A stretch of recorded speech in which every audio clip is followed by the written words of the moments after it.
What up? It's Seaneleous. Welcome to Close Encounters of the Sean Kind. And DisneyQuest was short-lived from 1999 until 2001. For those of you who had never heard about DisneyQuest, I was actually surprised talking about DisneyQuest recently, the lack of people who even knew it even existed.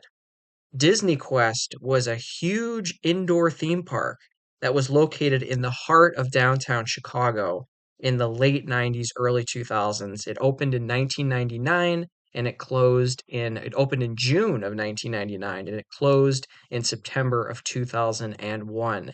And this was the coolest place to go. I was fortunate enough to be a young teen when this first opened, and man, this place was amazing. It was an indoor theme park with state-of-the-art virtual rides.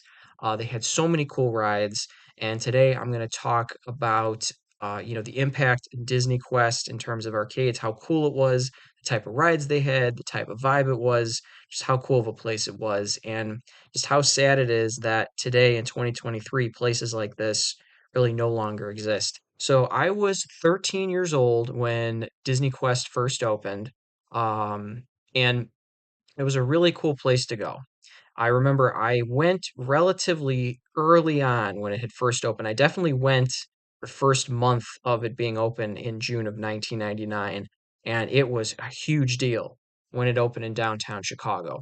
It was a multi-level, I think it had 4 or 5 levels. It was in a skyscraper in downtown Chicago, giant indoor theme park. And it just had really cool state-of-the-art stuff. So Disney Quest was such a huge deal because that was the first Midwestern theme park that Disney had opened. In 1999, they had Disney World Orlando, they had Disney World or Disneyland in California, and they had opened up a Disney Quest within Disney World Orlando.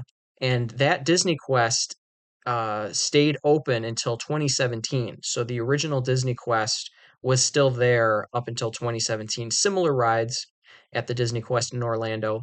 And Disney's idea and strategy back in the late 90s was to open regional indoor digital theme parks. They really thought that the future of theme parks were going to be digital, virtual reality, a lot of just game based stuff. So they invested heavily in opening these regional locations, Chicago being the first one because that's where Walt Disney was from originally. So I'm just going to go over a brief synopsis of what Disney Quest is, why it didn't work, and then just get into the really cool visual content just to showcase. I have this really cool video that was recorded by ABC7 Chicago when Disney Quest first opened its doors in June of 1999 and get to walk through. It's like being back at Disney Quest for the first time in 1999. It's really cool that this video exists on YouTube.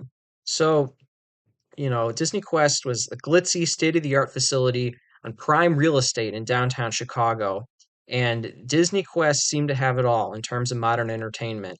So it was miscalculated in terms of its marketing because it was geared heavily towards kids, and you couldn't have fun for the whole family because the critique was that since the rides were all like virtual reality based, it wasn't a very collaborative environment. But I beg to differ. I actually had a lot of fun when I go with my friends, and there were some games where you would collaborate, be it as it may within a virtual space. You would still work together to solve, the common goal within the game or compete against each other within the game. So I have to say that the games were fun. Long story short, the games were fun. I had a great time. I thought it was awesome.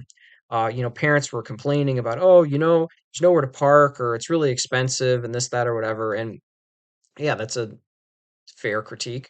But at the same time, it was just really cool to have that. And I guess people weren't traveling in to go. Disney Quest Chicago wasn't a destination. Like people wouldn't travel in specifically to go there, whereas Disney World and Disneyland, people are going to Orlando specifically for that. People weren't coming to Chicago specifically for that.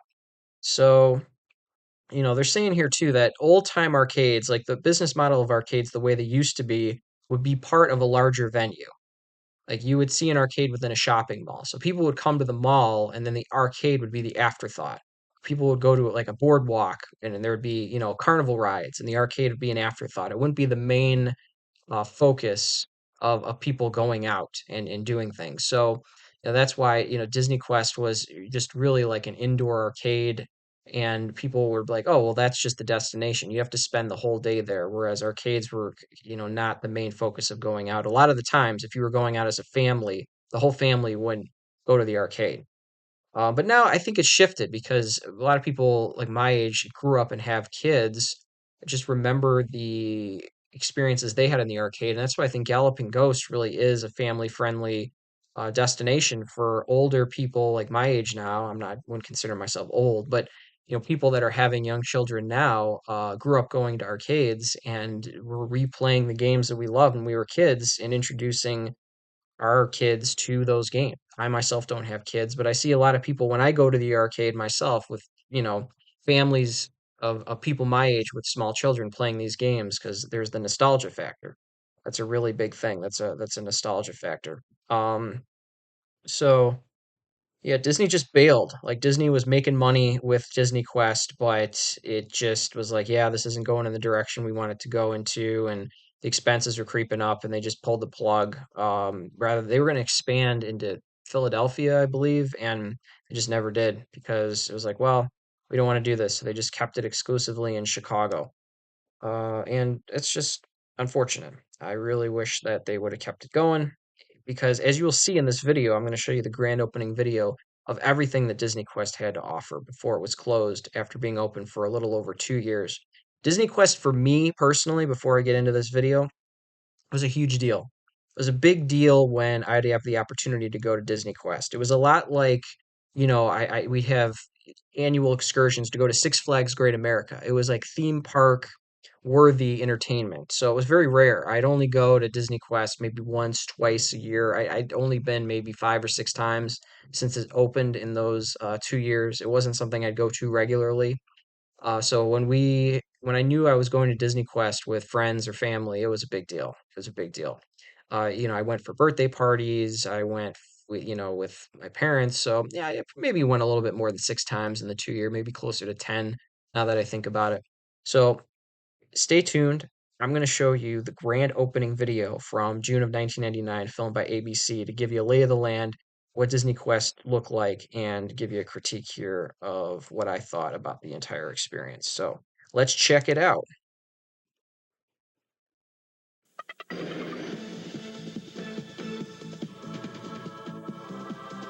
This is a promo done by ABC7 Chicago to the grand opening of Disney Quest.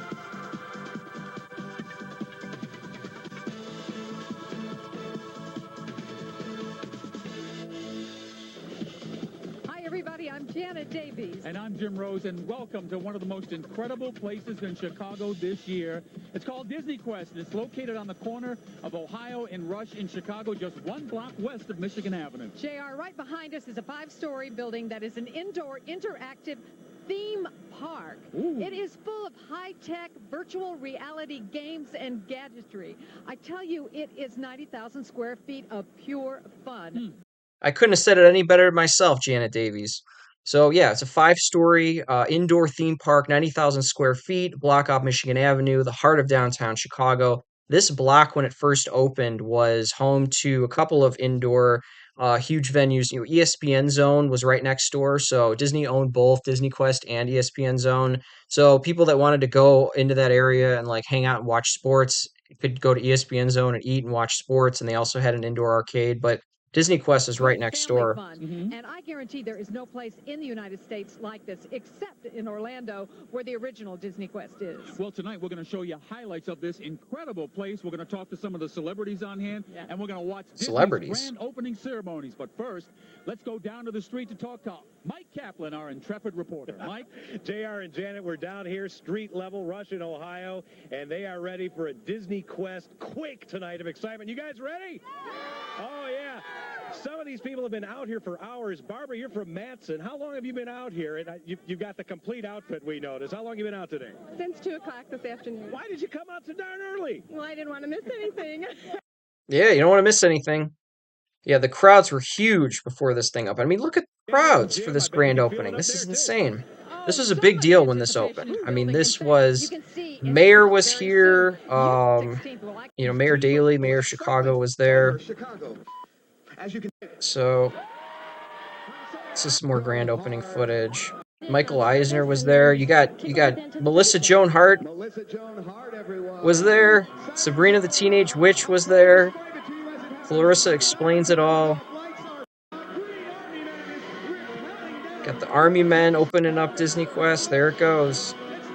So let's fast forward. This is the grand opening stuff. Very cool, very cool. But I want to show you inside, because the inside of DisneyQuest is really where it counts. Let's see. Let's get inside here. So there's interviewing Michael Eisner from Disney. All right, let's check out the inside. Why was DisneyQuest such an awesome place to go? Why was it just such an impactful experience for my childhood? There's the mayor. So here's one of the rides. They had this indoor, like, Mighty Ducks virtual reality ride, which is really cool. In this case, you are a pinball, and the idea is to hip-check your friends in this life-size version of the classic game. Now, this was in, like, the upper area. Oh, there's John Cusack. He was there. Using my celebrity status to get on everything in this place. Let's check in with Mike Kaplan, our designated celebrity chaser, who caught up with some of those stars. So yeah, Melissa Joan Hart was there. So I want to go back for a second to the indoor pinball right here. This thing, I remember walking in to the upstairs main hall, and you would have this game. Boom, it would hit you. And the arcade, they actually had an old retro arcade. They had, Donkey Kong, Mario, all these, retro games in this area. So off to the side, not pictured, there would be arcade games, and then they'd have this pinball machine. And then you go up, and then there was another virtual reality ride that you would wait in line for. And a lot of the critiques of why this closed too was that the lines were too long. And I do remember having to wait quite a long time to get on these rides. So let's see what Sabrina the Teenage Witch has to say about Disney Quest. We actually see a monitor of you in the ride. Your hair was about 4 feet over your head. This is my favorite ride in Disney Quest was this ride that you could see Sabrina the Teenage Witch riding, the indoor roller coaster ride. So this is an indoor roller coaster, virtual reality. So you strap in that motion ride, and before you go on the ride, you're waiting in line, you build your own roller coaster. Pretty active ride. Did you let your sister ride on it? Back to And right, Bill. and pitch us back Later and just see you guys later. So there's the main area when you walk in. Right when you walk in, you take these elevators up. So they're going in for the first time. There's the line when you wait to go in. They have this Aladdin Genie interactive video when you're on the elevator going up.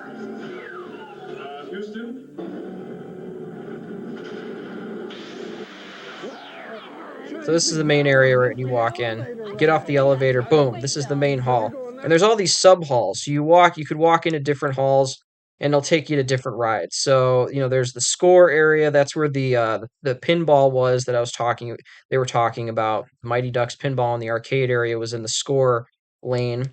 And then some other ones. Let's see what else they have pictured here. There's the Aladdin's Magic Carpet off to the left, which you can see in the Cave of Wonders. And then they had this little art easel here. You could actually create your own animations and your own art while you were there. I never really did that because it was very time consuming. And it was a long line to actually get to do that. And so the return on investment of time wasn't there. So it wasn't a ride. So a lot of times I would skip the art area of Disney Quest. This is like a really cool space laser, the create zone, they call it, the replay zone. Let's see what they're doing up right now. Oh, and so the replay zone, what they're talking about, they had a Buzz Lightyear Toy Story themed arcade that was a redemption-based arcade, like Enchanted Castle, essentially. So it was all ticket-based games. So they had two separate arcades. They had the arcade games, like the video game arcades, you wouldn't win tickets, and that was separate from the redemption arcade where you can win prizes. And this was very similar to Enchanted Castle and Haunted Trails, but it was Toy Story alien themed. And boom, you're gone. Hey, you know what? I think I have to try this one. Come on with me. Oh, this was really cool. So this was part of it too. This was a Toy Story Buzz Lightyear themed bumper cars, virtual bumper cars. You'd get in a fully enclosed bumper car, and there'd be a video screen, and you'd drive around and you'd hit people, and then you would shoot like dodgeballs out at them too. All right, here we go, Cole. And you want to hit them, these targets. You want the ball to hit the targets, and you'd score points. Nice, I got through. That was great, Cole. Give me a high five for that one. I was about that kid's age when I was there. Exhausted from some of the rides and activities here at DisneyQuest. You can take a breather right here at the Wonderland Cafe, have a piece of cheesecake, and email one of your loved ones at home. Tell them what a great time you're having. I'm going to send a note to my mom. Isn't that cool? They had email terminal stations in the cafe. So when you're waiting for your food, you can actually send an email. They had little webcams on top. So I remember taking a photo with these webcams and sending emails to people while I was at Disney Quest. Because, back in 99, internet was expensive. It was dial-up mainly. I had a dial-up connection, if that at all. And so it was just cool to be able to go here. And that was a novelty. I mean, to see the cultural disconnect versus what we have now with smartphones and 5G and all this stuff, Wi-Fi. This was state of the art when Disney Quest first opened, having a internet terminal station with a webcam, state of the art, and people would actually wait to log in to send emails. We're at the Create Zone at Disney Quest, and this is one of my favorite rides. So this is the Create Zone. It's not really a ride. It's just that you. Oh no, never mind. This is okay. Let me go back. Roller coaster. I was wrong. This is the best ride. I thought he was talking about the art stuff. Never mind.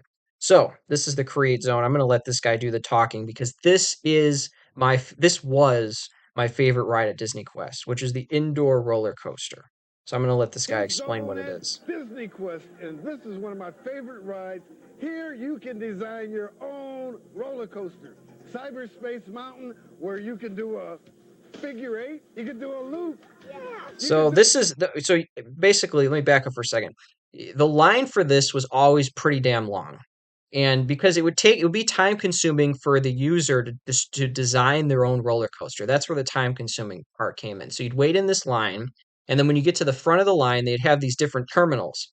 And within these terminals, there'd be different buttons and different themes, and you'd essentially create your own digital roller coaster. And what these buttons were different pieces of track that you would select. You could do loop-de-loops or spirals, and and then they would grade your roller coaster in terms of scariness out of 10. How scary was your roller coaster? Like how intense would it be when you'd ride it? And there'd be different backgrounds. You could do like, beach themes or cave themes or going through the mountains. Like this one looks like a really spooky mountain theme, water themes. So that was really cool. And there would be so many different options of themes and track pieces that you could choose from that you would essentially never design the same roller coaster twice, which is really cool. So this is my favorite. And I always try to get the most challenging, roller coaster imaginable. And what would get you the higher scores is typically if you just kept doing loops. You could possibly create a roller coaster that was going upside down, looped the whole time. Loop after loop after loop, upside down after upside down loop after upside down loop. And that's what I would do. And man, you get pretty damn dizzy. Do a barrel roll. Whoa. This is the most fun. 10,000 feet of track. You ready? Yes. Let's have fun. We are going on a wild ride.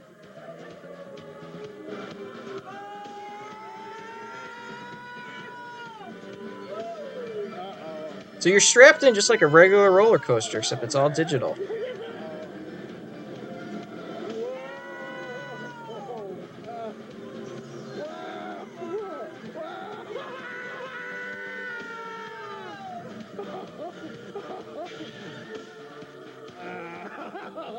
That is awesome. Listen, you guys don't know what you're missing. Here in the Create Zone building.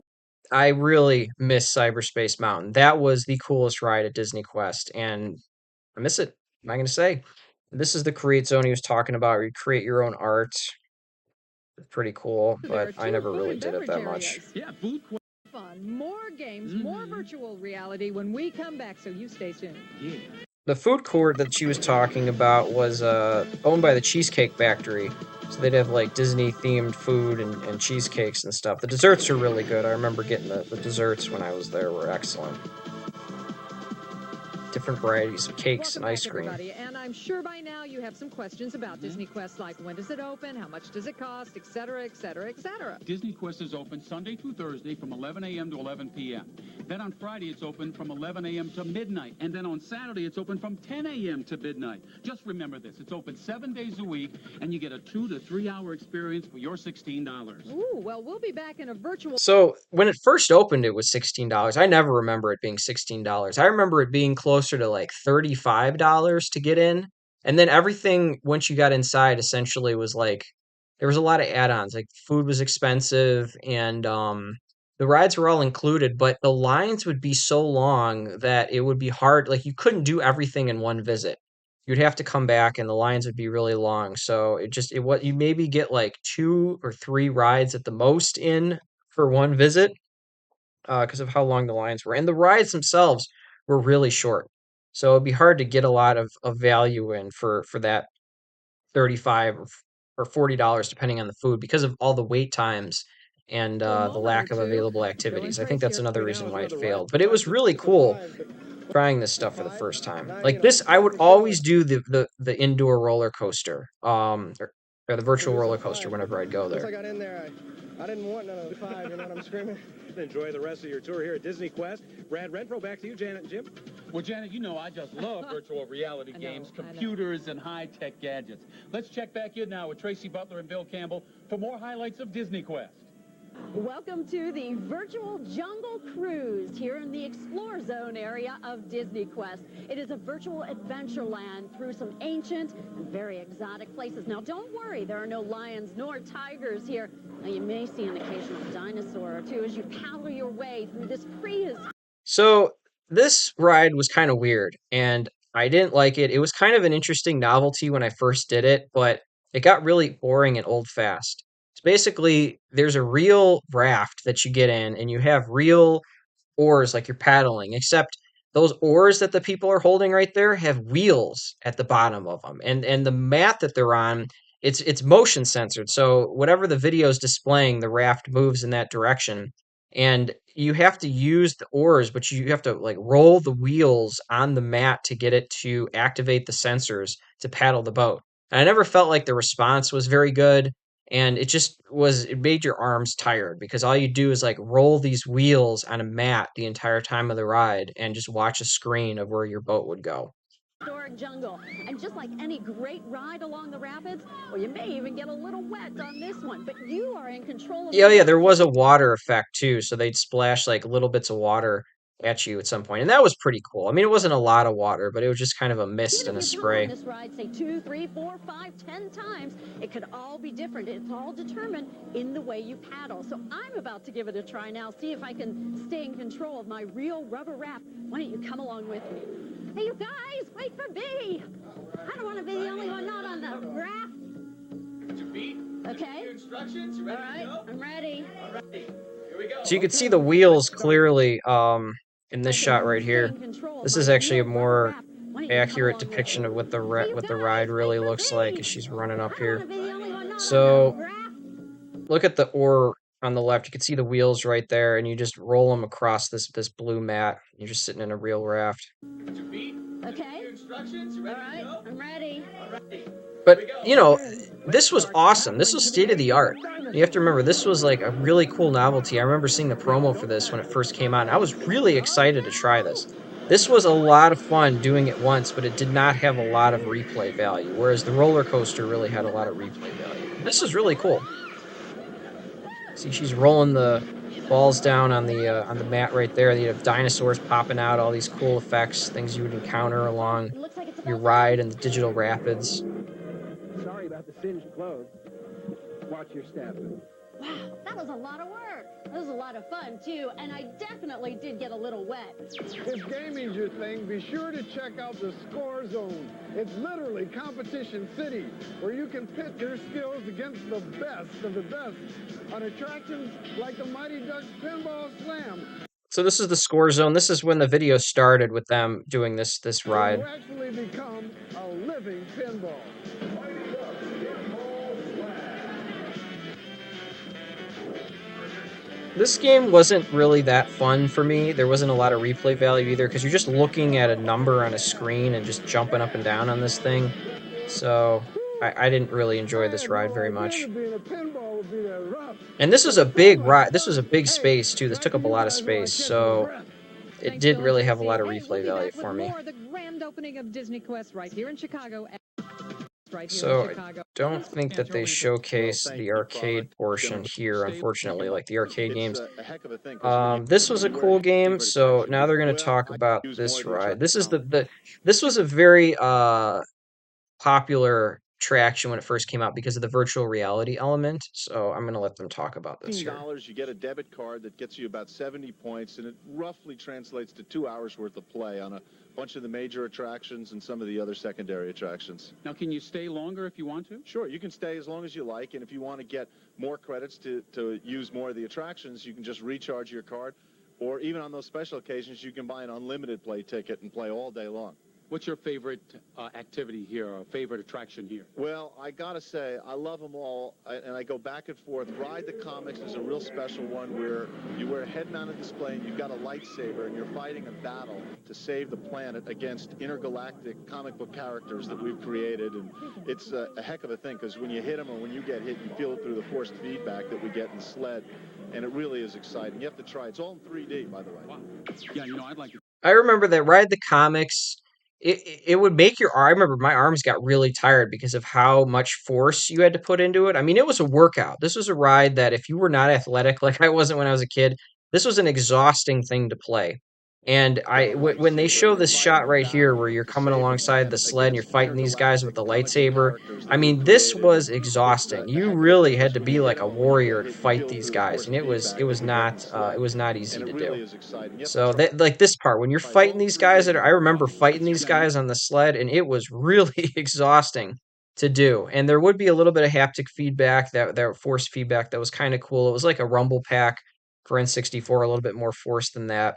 But this ride didn't have any identifiable characters. I think it would have been cooler if Disney could have brought into some characters that were identifiable before they started licensing, like Star Wars and all this stuff, or buying Star Wars, they could have used characters in their own universe rather than creating new ones. Just my idea here. Because nobody knows who these guys are. It's a heck of a thing because when you hit But them, this had a long line because the game itself, I just remember this is we're very widely in demand, popular ride, and the line you can't see it here, but there's a staircase that went downstairs, so you'd like stand on the staircase, and I just remember waiting to get on this thing a lot of times, like 45 minutes to an hour to get on, and then there would be all these terminals, these stations on these cars that were elevated amongst, over the main area. The Mighty Ducks thing was down below, and there were arcade games down below. And you'd sit in these things, and you'd put on these virtual reality headsets, and you'd have this, lightsaber stick thing in your hand, and you'd be fighting these guys. And by the time this was over, be exhausted. This was, and you're fighting a battle. and this is a great example of why a lot of critics thought Disney Quest wasn't long for this world. This ride is a prime example of that because this is very costly to make, design, and maintain with the technology that was included in this. With the wear and tear, a lot of this stuff would break. And then it'd take forever for you to get to the front of the line and get on this thing. And then once you got on it, there was no collaboration. There was no interactivity with playing with other people. You're just you're in your own world. Everybody's in their own world doing this thing. And I just think that the more fun uh you know arcade games in general are more fun when they're collaborative. So, you have a four-player game. It's great if you can actually collaborate together or fight against each other, but with this it was just everybody's in their own world. To save the planet against the trides. It's a little woozy Ride for the my comics. Quest. It is to get my equilibrium back. Space Mountain. Or be a human pin. For Mike Kaplan, Tracy. So yeah, that's the outdoor. It was cool. Like at night, you'd walk by, and this is, Disney Quest, be all lit up. It was definitely a sight to see. Imagine walking down the street, downtown Chicago, and then boom, seeing the Mickey Mouse ears. And this was a reality for 2 years, from 1999 up until 2001. And I miss it dearly. I miss it dearly. It's a great experience. Yeah, That's Disney Quest. And the last time that I had the opportunity to go, I remember getting the news that it was closing in August, and it was a pretty sudden announcement. Disney was just like, "Yeah, we're bailing, we're shutting this down, this is going out of business." And I was shocked that it was only open for 2 years and they're already pulling the plug and just, gutting the whole space. So right before I went back to school, I was going into um I was going into high school, and I went one last time in August right before they were closing and got to experience the magic of Disney Quest one last time, and it was fun. It was fun. It was the end of an era, and it had a big impact for being open only a short period of time, a couple of years. It had a big impact on my life and how I view arcades and theme parks and entertainment, and what the future of that is. And it's sad that that's no longer a thing. But looking forward to places like Super Nintendo World and what that's like, and how they're approaching designing their theme park with a lot of virtual elements with the Mario Kart ride. Me not being a very big fan of those virtual games because of seeing them and playing them a lot when I was a kid and seeing them fail through Disney Quest, and just preferring more of the joystick based, collaborative based, or competition based arcade games that you'd see at Galloping Ghost. There's just a lot more replay value there. And it's worth it for you don't have to wait long periods of time to play these games. So yeah, that's Disney Quest in a nutshell.